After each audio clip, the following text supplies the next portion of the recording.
Hi, my name's Katie Conroy. Welcome to Hines Hill. I'm going to show you around. We host events here all year round. We can host large events May through October with the tent and using all three of these buildings on site. And then in the off season, we also host smaller events in these smaller buildings. You have use of all three of these buildings. We have tables and chairs. We can accommodate up to 150 guests with a tent that you would rent. But using the barn, the conference center, and the cottage, we can accommodate up to 100 guests using those spaces alone. I'll show you the inside of the conference center first. This is a nice space, multi-purpose use for getting ready for prior to the ceremony. If you and your partner wanted to stay separate prior to that, someone can get ready in here, while your partner gets ready in the next door cottage space. This is also a really good area for an indoor ceremony option. So this would be the formal entrance for that, and we could host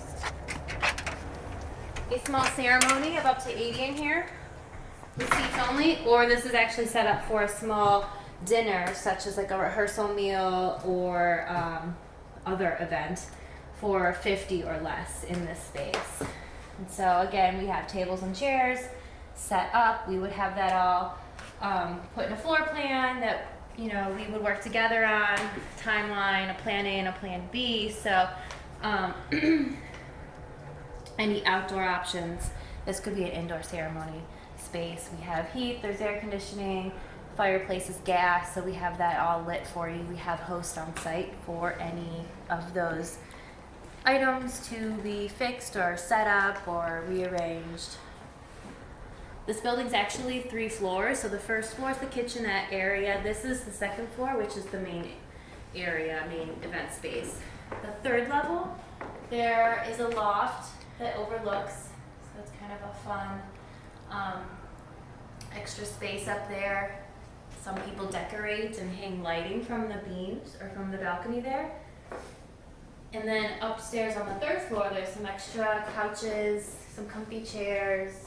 There's some closets. So again, if someone wanted to get ready prior to the ceremony, this is a nice large area to spread out and do that in.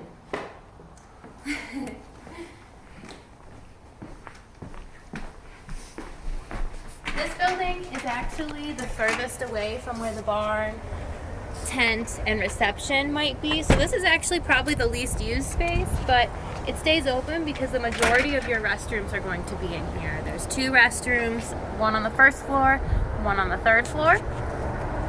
And then there's another one in the cottage that we'll see next.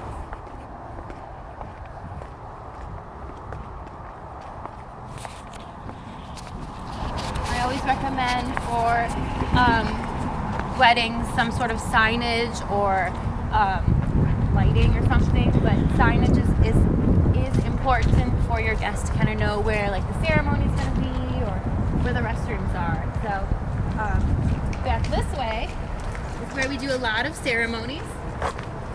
What's nice about this property is you can pick and choose wherever you want to be for your ceremony. We would work together prior to the wedding to create a floor plan, a timeline, plan A, plan B. I think I already mentioned that, but obviously if it's a nice beautiful day or a beautiful fall with the beautiful fall foliage, we could be outside on the property.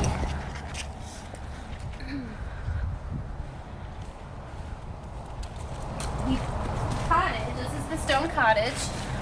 This is the smallest space, but it's a really, really cute and quaint building, and it's my favorite, and also most often used as a bridal suite. So again, this is a little bit more private than the conference center, and you have you and the bridal party in here getting ready, having a toast, or just relaxing. There's Wi-Fi. Oftentimes they'll come in here with their music on, having a good time. and getting ready, doing hair and makeup, or just getting dressed, or just for photos. It's a nice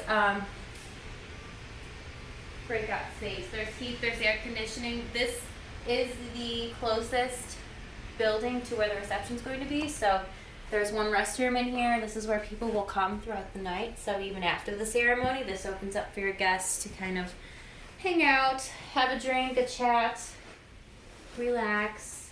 And these buildings, the conference center and the cottage here that we've just seen, they are historical, so I've seen people decorate in a way where they bring in photos, family photos, and decorate the shelving, and that makes it kind of feel like more like home. But we cannot do any tape, tack, or stapling in the buildings to the wood or the walls, just because of the historic nature of these spaces. But this is a really nice little area out back here on the patio for a cocktail hour. This could be where we set up some tables for a bar. This could be an area for appetizers.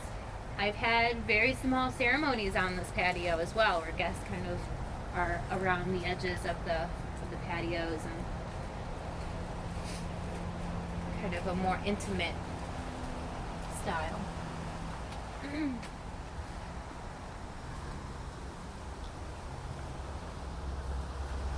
Most often, and again, you can pick wherever you want to do the ceremony, but most often we do a ceremony underneath this big tulip tree. And right around 3 or 4, you get a good patch of shade on this side. It's the flattest area, very picturesque with the fall foliage now. It's almost the end of the foliage, but all season long, that's a very full tree. And it's a pretty straightforward walk from where the bridal suite.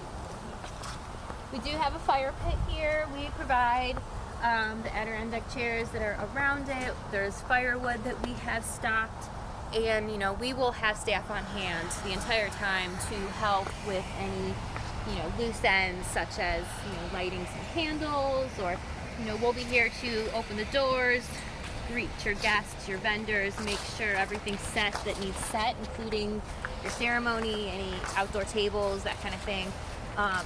And then tying up those loose ends with like lighting candles, or if you bring stuff for s'mores, that's a great idea, a fun idea. It will help set it out.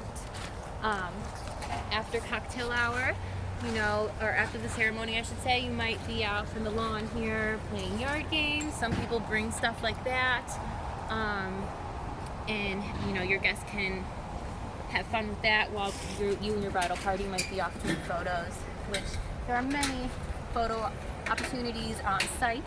So there's not much need to go anywhere. You have use of the whole grounds area, so always ask if you need any recommendations. We can tell you where to go, but anywhere in the park even. So the barn then is going to be the largest inside space, and we're actually getting set up for a wedding, so we're getting some. Hello. Actually getting set up, so this is the barn in its empty state. We include tables and chairs. They'll be set up when you arrive. The hanging lights are ours, so those would stay. The drapes are not, but that's something that you can have done. Rental companies install those, so it's something you don't have to really worry about or mess around with. Or you could install those yourself. This building, we can do a seated meal of up to 80 to 100. So just, I guess, depending on your guest count, we could have this completely set up Friday. And when you're here setting up, that's a huge benefit to having that extra time Friday to really get everything done, locked up at the end of the night, and then turnkey ready to go for the wedding day.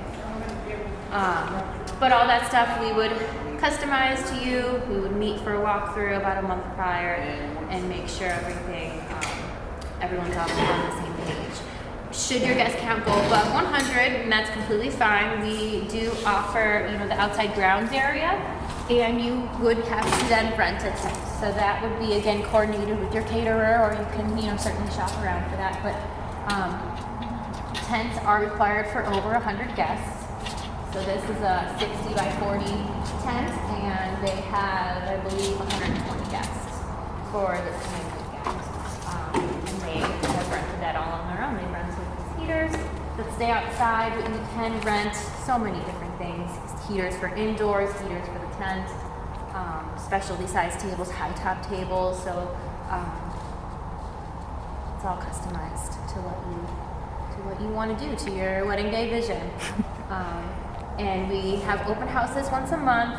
Hines Hill will not have them in the off season just because of the limited daylight hours and all that. But this is what we're doing to help get you in for tours. So you can always come visit us again for your virtual tour, or you can schedule a time by calling into the office and making time available for you to come in and walk through the spaces on your own. And that's Hines Hill. Thank you.